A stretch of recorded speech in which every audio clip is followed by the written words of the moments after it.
और मैं अपने मौला की तलाश में रहा हूँ। क्या कहना, बहुत मैं अपने मौला की तलाश में रहा हूँ।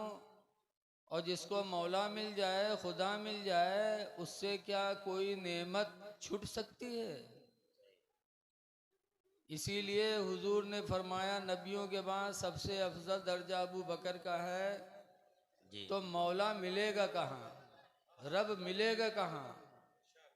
तो हदीस कुदसी है, अस्सौमु ली, रोज़ा मेरे लिए है। अल्लाह फरमाता है रोज़ा मेरे लिए है, वाना उज्ज़िउ बिही, और उसका बदला मैं खुद हूँ। क्या कहना, बहुत सुभान अल्लाह। तो मौला की तलाश करना है तो रमज़ान के रोज़े रखो, मौला तुम्हें नसीब हो जाएगा। जी। रोज़ा आज हम नहीं रखते कि काले हो जाएंगे, चेहरा मुरझा जाएगा। मेहर वक्त नहीं रखे देते कि न रखे नहीं तो दुबरा जी है। लेकिन ये लोगों, रोज़ा रखने से चेहरा मुरझाता नहीं है, सेहत जाती नहीं है, बल्कि हमारे तुम्हारे बाप आदम अलैहिस्सलाम जब जन्नत से ज़मीन पे तशरीफ़ लाए तो जन्नत में बिल्कुल सफ़ेद थे, लेकिन जब दुनिया में आए, धूप लगी, हवा लगे तो काले पड़ गए, सूरत बदल गई। आदम अलैहिस्सलाम ने दुआ मांगी, परवरदिगार तेरी जन्नत में था तो हसीनो जमील था, रंग साफ था, दुनिया में आया तो रंग बदल गया। अल्लाह ने फरमाया आदम तुम अय्यामे 20 के रोज़े रखो। क्या कहना, बहुत अय्यामे 20 हर के रोजे महीना की 13, 14, 15 तारीख जब चांद पूरा पूरा मुकम्मल होता है, अय्यामे 20 यानी सफ़ेदी के दिन रोज़ा रखो, रोज़ों की बरकत से हम तुम्हें सफ़ेद कर देंगे। वाह, क्या कहना, सुभान अल्लाह। तो हमारे तुम्हारे बाप आदम अलैहिस्सलाम ने रोज़े रखे तो रोज़े की बरकत से अल्लाह ताला ने उनका हुस्न वापस फरमा दिया, सुभान अल्लाह, बहुत रंग बदल गया। तो जब हमारे तुम्हारे बाप आदम अलैहिस्सलाम रोज़ों से सेहतयाब हो सकते हैं, रोज़ों की बरकत से गया हुस्न वापस ला सकते हैं, तो हम तुम उनकी औलाद हैं। हम तुम रोज़ा रखने के बाद मुरझाएंगे कैसे? सही। क्या रोज़ा कहना, रखने के बाद कमज़ोर कैसे होंगे? इसलिए लोगों, रमज़ान शरीफ का महीना आ रहा है, रोज़ा रख लो। जी। आज हर आदमी सदका करता है, नमाज पढ़ता, कुरान पढ़ता, किस लिए? ताकि जन्नत से दूरी हो जाए, और जन्नत मिल जाए, जहन्नम से दूरी हो जाए। क्या कहना, जहन्नम से दूर होने के लिए, अल्लाह के अज़ाब से दूर होने के लिए हम अमाले हसना करते हैं। तो रोज़ा एक ऐसा अमल है कि हज़रत सैयदना अबू हुरैरा सहाबी फरमाते हैं कि अल्लाह के रसूल ने इरशाद फरमाया, जो रमज़ान का एक रोज़ा रखता है, 30 रोज़े फ़र्ज हैं। जी। एक रोज़े की बरकत यह है कि एक रोज़े की बरकत से वो जहन्नम से इतना दूर कर दिया जाएगा, इतना दूर, इतना दूर, कितना दूर, जैसे कि कोई कौवा का बच्चा पैदा हो और पैदा होने के बाद वो कौवा का बच्चा उड़ने लगे, सही। और हुजूर फरमाते हैं कि उड़ते उड़ते वो कौवा का बच्चा बूढ़ा हो जाए।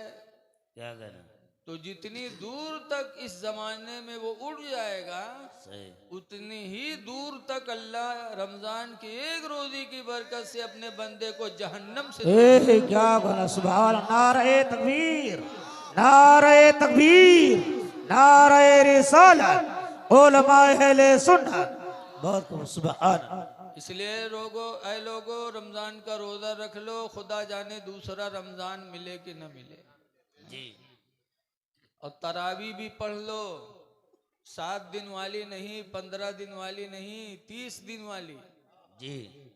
30 तरावी का पढ़ना वाजिब है, मर्दों पर भी औरतों पर भी। जी। कोई सोचे कि 12 दिन में ख़त्म कुरान होएगा, अब हमसे कोई मतलब नहीं है, तरावी हमारी हो गई। नहीं नहीं, कुरान सुन लिया है आपने, तरावी तो आपकी 30 वाजिब है। 30 तरावी पढ़िए। बस फर्क ये है कि मर्द जमात से मस्जिद में पढ़े, औरत अपने घर पर पढ़े। जी। घर पर औरत पढ़ेगी तो नमाज तो उसकी अदा होगी, लेकिन उसकी बरकत क्या होगी? उसके बच्चे देखेंगे तो बच्चे भी माँ को देखकर नमाज पढ़ना सीखेंगे। हज़रत आयशा की हदीस है, अन आयशा कालत काल रसूलुल्लाह, अन आयशा कालत, हज़रत आयशा कहती हैं कि अल्लाह के रसूल ने, हज़रत आयशा कहती हैं, अमरना रसूलुल्लाह सल्लल्लाहु अलैहि वसल्लम भी बनाइल मस्जिद फिल बैत, कि हुजूर ने हम लोगों को घरों में मस्जिद बनाने का हुक्म फरमाया है। क्या क्या?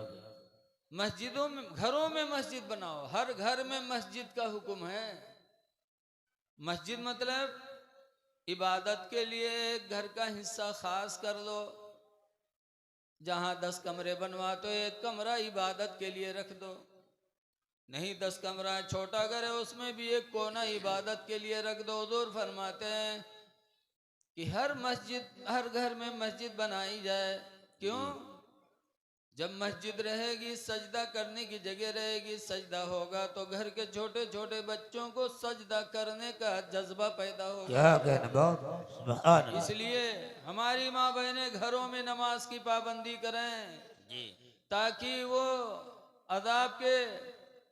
अदाब से भी बच जाएं और उनके बच्चे उन्हें देखकर नमाजी हो जाएं। हजरत बाबा फरीदुद्दीन नमाजी बने थे तो कैसे बने थे? माँ को नमाज पढ़ते हुए देख करके। क्या कहना? इसलिए मेरी माँ बहनों, तुम भी नमाज पढ़ो, तरावी पढ़ो। ये नहीं कि मर्द पढ़ियावा, हमसे कोई जरूरत नहीं। मर्द की तरावी बीवी के काम नहीं आएगी। अल्लाह कुरान में फरमाता है, यौम यफिरुल मरउ मिन अखी, ऐ मेरे बंदे उस दिन को याद कर ले जिस दिन इंसान अपने भाई से भागेगा। क्या कहना? व उम्मी व अबीही, और अपनी माँ से भी भागेगा, अपने बाप से भी भागेगा। बेशक। व साहिबतिही व बनी, और अपनी बीवी से भी भागेगा, अपनी औलादों से भी वो भागेगा। क्या कहना? बीवी से शौहर भागेगा कि बीवी कहीं नेकी ना मांग ले। ऐ मेरी माँ बहनों, आज शौहर सदका कर रहा है, तुम भी अपने हाथ से सदका करो। शौहर नमाज पढ़ता है, तुम भी पढ़ो, ताकि कल कयामत के दिन शौहर से भीख मांगने की जरूरत न पड़े। सही। सदका करता है, तुम भी सदका कर लो। हुजूर सल्लल्लाहु अलैहि वसल्लम की बीवी हजरत आयशा सिद्दीक़ा रदी अल्लाह ताला अन्हा ने पूछा कि अल्लाह के रसूल, आपके निकाह में हम 11 बीवियां हैं, इन 11 में सबसे पहले कयामत के दिन आपकी मुलाकात किस बीवी से होगी? क्या क्या? सबसे पहले 11 में आपसे कौन बीवी कयामत के दिन आपसे मिलेगी? तो हुजूर फरमाते हैं कि हमारी वो बीवी कयामत में सबसे पहले मुझसे मिलेगी जिसके हाथ लंबे होंगे। क्या कहना? बहुत। तो हजरत आयशा वहां से उठी और अपनी हुजूर की तमाम बीवियों में अपना हाथ दूसरे के हाथ से नापने लगी कि देखिए हमारा हाथ बड़ा है कि तुम्हारा हाथ बड़ा है। हाथ नापने के बाद हजरत आयशा सिद्दीक़ा रोने लगी। रो रही थी कि अल्लाह के रसूल तशरीफ लाए। फरमाया, आयशा रो रही हो? अल्लाह के रसूल, आपने फरमाया क़यामत के दिन सबसे पहले मैं उस बीवी से मिलूंगा जिसके हाथ लंबे होंगे। आपके फरमान के बाद हमने अपने आपकी और बीवियों के हाथ से अपना हाथ नापा तो हमारा हाथ छोटा निकला। हमारा हाथ छोटा निकला, इसलिए मैं गम में रो रही हूं कि कयामत में सबसे पहले आपकी मुलाकात हमसे न होगी। तो हुजूर फरमाते हैं, आयशा तुमने समझा नहीं, हाथ लंबा होने से मतलब ये लंबाई नहीं मुराद है, बल्कि हाथ लंबा होने से मतलब यह है कि मेरी बीवियों में जिस बीवी का हाथ अल्लाह की राह में सदका देने के लिए बढ़ा रहेगा, वाह, उस क्या औरत कहना, से सुभान मेरी पहली मुलाकात होगी। बहुत खूब, सुभान अल्लाह, क्या कहना। जिसका हाथ सदका खैरात के लिए उठता रहेगा, मेरी मुलाकात उससे होगी। तो हजरत आयशा फरमाती हैं, ऐ अल्लाह के रसूल, तब तो अल्हम्दुलिल्लाह मैं खुश हूँ, क्योंकि अपने हाथ से सदका ज़कात में खूब करती रहती हूँ। क्या कहना, बहुत खूब। तो ऐ मेरी माँ बहनों, अगर सुन रही हो तो रमजान का महीना आ रहा है। किसी भीख मांगने वाले को, ज़कात खैरात मांगने वाले को वापस न करना, ना आप करो न वो करें। जी, बुजुर्गों ने फरमाया है कि अल्लाह अपने बंदों का इम्तिहान लेने के लिए कभी फरिश्तों को भिखारी की शक्ल में भेज देता है। सही है बात। इसीलिए कुरान में वअम्मस्साइल फला तन्हर, भिखारी को दुत्कारा न करो। कोई मांगने वाला है तो दुत्कारो ना। जी, मैंने कुरान की आयत पढ़ी, अल्लाह फरमाता या अय्युहल्लज़ीना आमनुस्तईनु बिस्सब्रि वस्सलाह, ऐ ईमान क्या वालों मुसीबत में मदद हासिल करो। किससे? सब्र से और नमाज से। बेशक, क्या सब्र कहना। करो, नमाज पढ़ो। रोजा में सब्र है, जी, बहुत बड़ा सब्र है। दिल चाहता है, भूख लगी है, खाना खा लें, दिल चाहता है पानी पी लें, लेकिन इंसान सब्र करता है किस लिए? सिर्फ अल्लाह की रजा के लिए। क्या कहना, बहुत खूब। तो सब्र का महीना आ गया और नेकियों का महीना आ गया, इसलिए नमाजें पढ़ो। आज अल्हम्दुलिल्लाह आपने हुजूर को बुलाया और हजरत सैयद सबाहत साहब को बुलाया। माशाअल्लाह कितनी अच्छी तकरीर उन्होंने किया। आज का ये जलसा कामयाब है।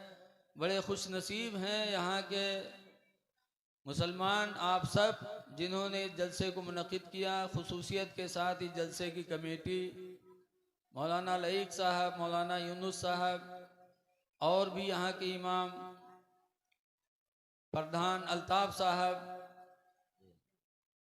ये लोग लायके मुबारकबाद हैं जिन्होंने आज इस जलसे को मनाया। देखिए ऐसे मौसम में भी हुजूर की मिलाद आप लोगों ने कराया, जी, ये भी इश्क़े रसूल की निशानी है। बेशक, और इश्क़े रसूल सबसे बड़ी दौलत है। सहाबा जो कामयाब है ना, 1400 बरस गुजर गए, आज भी जब किसी सहाबी की तारीख सुनाओ तो इंसान का दिल खुश हो जाता है। क्यों? सहाबा ने इसके रसूल का जाम पिया है। क्या कहना। और ऐसा जाम पिया, आज हम मस्जिद में तरावी पढ़ने के लिए नहीं जाते। सही।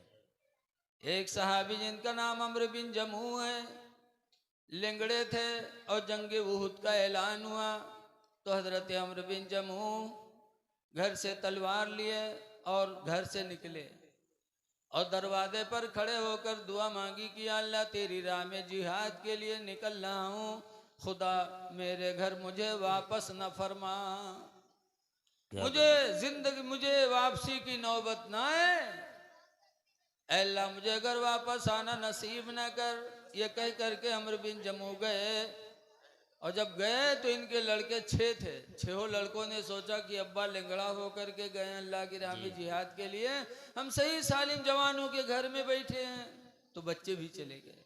जी, और अम्र बिन जमू लड़ते लड़ते अल्लाह की राह में शहीद हो गए। और जब उनकी लाश घोड़े पर लादी गई मदीना लाने के लिए, तो घोड़ा मदीने की तरफ आने के लिए तैयार नहीं हुआ। जी, हुजूर ने उनकी बीवी से पूछा कि घोड़ा मदीना जाने के लिए तैयार नहीं है, क्या अम्र बिन जमू ने कोई दुआ मांगी थी?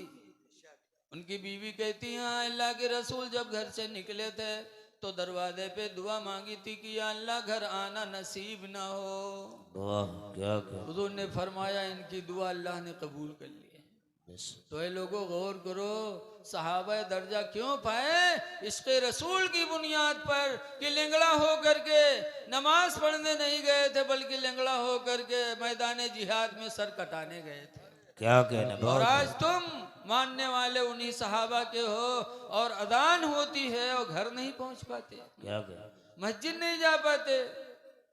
मस्जिदों को जाओ, मस्जिदें आबाद करो। और रमजान का महीना आ रहा है, ज्यादा से ज्यादा अल्लाह के बंदों को खाना खिलाओ, खाना खिलाओ। हुजूर सल्लल्लाहु अलैहि वसल्लम ने इसकी बड़ी फजीलत फरमाई है। एक हदीस में हुजूर फरमाते हैं फकुल असीरा, कैदी को रिहा कराओ। दूसरे में फरमाते हैं वतुइमुल जाइआ, और भूखों को खाना खिलाओ। वऊदुल मरीजा, और बीमारों की इयादत किया करो। तहादू, हदिया भेजा करो। क्या हदिया, कहना, घर में कोई चीज बने तो टोला पड़ोसी में भी थोड़ा दे दो, हदिया भेजा करो। क्यों? लिअन्नल हदियता तज़हबु हर्रस सदरी, इसलिए कि हदिया दिलों के जलन को दूर कर देती वाह है। क्या कहना, सुभान अल्लाह, बहुत खूब। हदिया भेजोगे पड़ोसी के घर में तो पड़ोसी का दिल तुमसे खुश होगा। तुम्हारे पड़ोसी के दिल में अगर तुम्हारी तरफ से कोई जलन होगी तो अल्लाह ताला हदिया की बरकत से उसे भी दूर कर देगा और आपस में इंशाअल्लाह मोहब्बत के साथ रहोगे। जी जी, सुभान अल्लाह। तो आप हजरात से गुजारिश है कि आप हजरात नमाजों का ख्याल रखें। बोलिए, देखिए, नमाज तमाम बुराइयों से दूर रखती है। जी आज अजान होती है, हम लोग बातचीत करते रहते हैं। जी, हदीस पाक में अन जाबिर क़ाला क़ाला रसूलुल्लाह सल्लल्लाहु अलैहि वसल्लम, हजरत जाबिर से रवायत है, फरमाते अल्लाह के नबी ने इरशाद फरमाया मन क़ाला हीन यस्मउन निदा, जो अजान सुन कर के ये दुआ पढ़ ले। कौन दुआ? अल्लाहुम्मा रब्ब हाज़िहि दावति ताम्मा। अजान सुनकर पूरी दुआ जो पढ़ ले तो सरकार फरमाते फकुन्तु लहू यौमल क़ियामति शाफ़ियन व शहीदा, वाह मैं क़यामत के दिन उसकी शफाअत भी करूँगा और उसके ईमान की गवाही भी दूंगा। सुभान अल्लाह, बहुत खूब। क्या कहना, तो अगर नबी की शफाअत चाहते हो क़यामत के दिन, जब अजान की आवाज़ अल्लाहु अकबर की आए तो काम काज बंद कर दो, अजान सुन लो और अजान सुनने के बाद दुआ पढ़ लो, तो इंशाअल्लाह क़यामत के दिन नबी की शफाअत भी नसीब होगी वाह। और हुजूर की गवाही भी आपके हक में आपको मिल जाएगी। क्या कहना, सुभान अल्लाह, ये मेरा मानने वाला है, ईमान वाला है। क्या कहना, सुभान अल्लाह। तो जब नमाज और अजान ये हमारे इस्लामी भाइयों की पहचान है। हदीस पाक में तर्कुस्सला बैनल कुफ्री वल ईमान तर्कुस्सला, ईमान और कुफ्र में फर्क करने वाली सिर्फ नमाज है। नमाज मोमिन की पहचान है, इसलिए नमाजें पढ़ो और सीधी राह पे रहने की कोशिश करो। देखो, आज बाज नौजवानों में शराब राइज होने लगी है। जी कुछ जगह ऐसी सुना गया कि मुसलमानों की शराब पी रहा है। ऐ लोगों, शराब से अपने आप को बचा लो, जुआ से बचा लो। ये वो दो गुनाह कबीरा हैं जिनके बारे में खास तौर से कुरान की आयत नाजिल हुई है। बहुत बड़ा गुनाह है इनमें। अल्लाह फरमाता इन्नमल खम्र वल मैसरो, बेशक शराब और जुआ ये दोनों क्या हैं? रिजसुन, गंदगी हैं। जी, ये दोनों गंदी चीजें हैं। कुरान फरमाता है मिन अमल शैतान, ये दोनों शैतान के काम हैं, इंसान के काम नहीं है। जी दोनों शैतान के काम हैं। तो ईमान वालो, तुमको अल्लाह ने इंसान बनाया, इंसान बनाकर मुसलमान बनाया, तो मुसलमान हो, ये अमल तुम्हारे नहीं है, ये अमल शैतान के हैं। इसलिए शराब से भी बचो और जुआ से भी बचो। क्या कहना, बहुत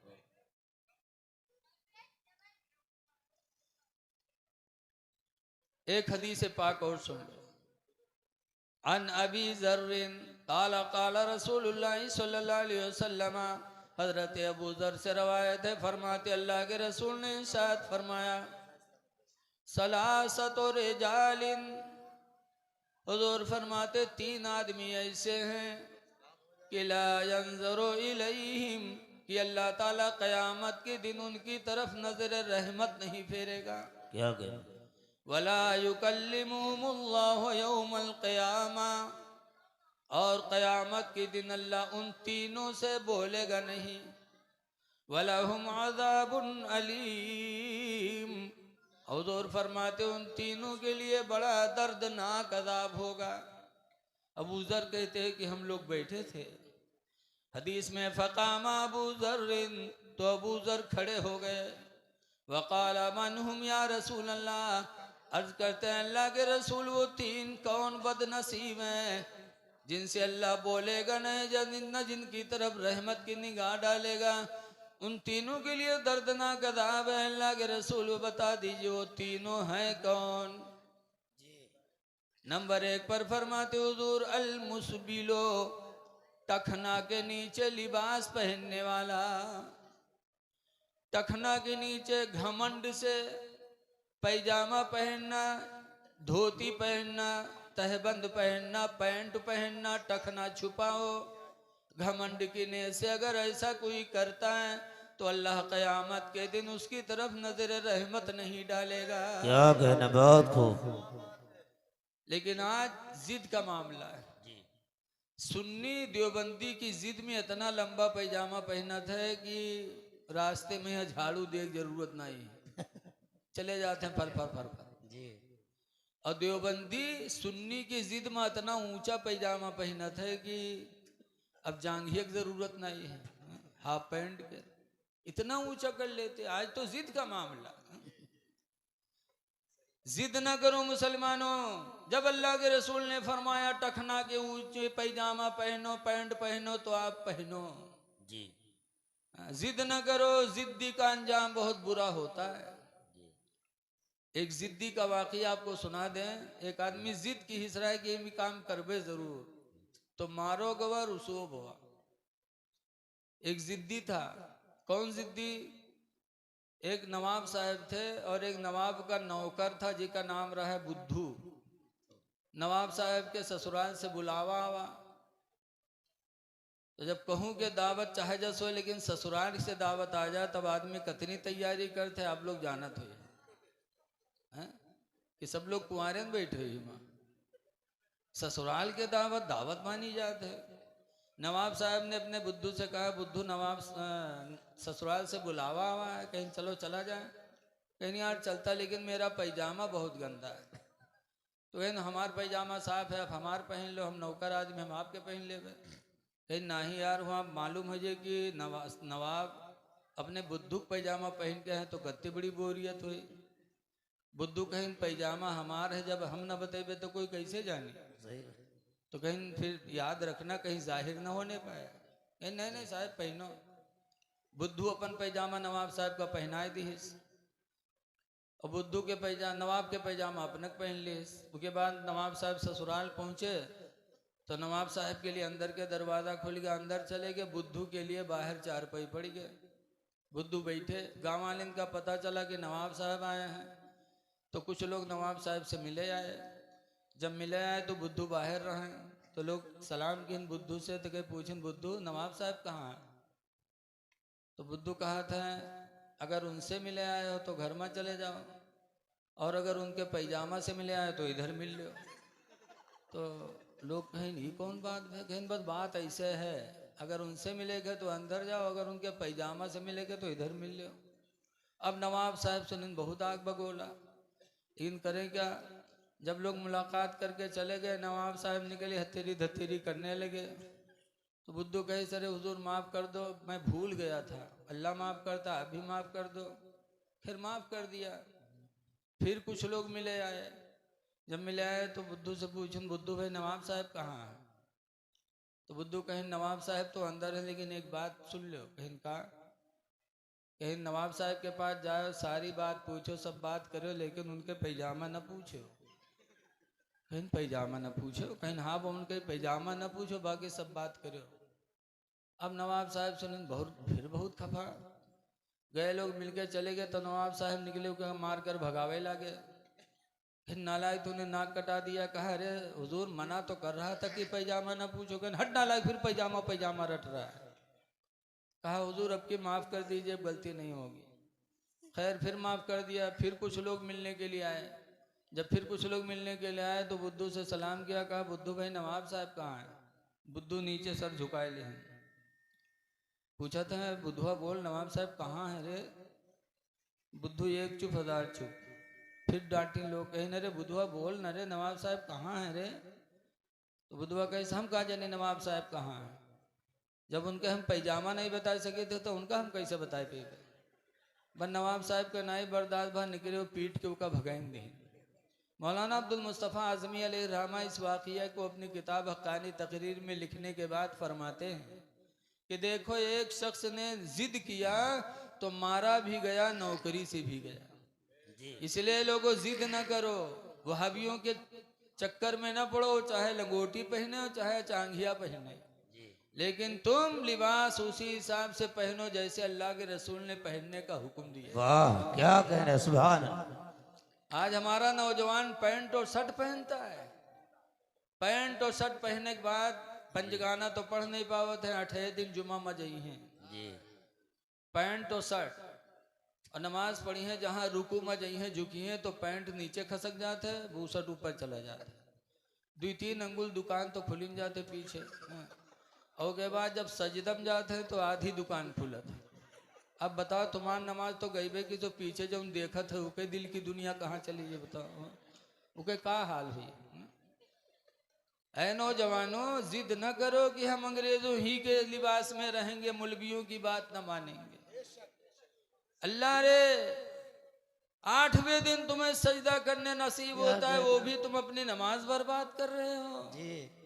ऐ नौजवानों ऐसा लिबास न पहनो जिससे तुम्हारी नमाज बर्बाद हो, वो लिबास पहनो जिससे तुम्हारी नमाज भी सही हो और तुम गुलामे नबी माने जाओ। वाह क्या कहना, बहुत खूब। नबी के गुलाम बन के जी लो। जी हमारी माँ बहनें भी लिबास अच्छा पहने। बहुत से मेहरू हमारे नकाब पहनत हैं जी।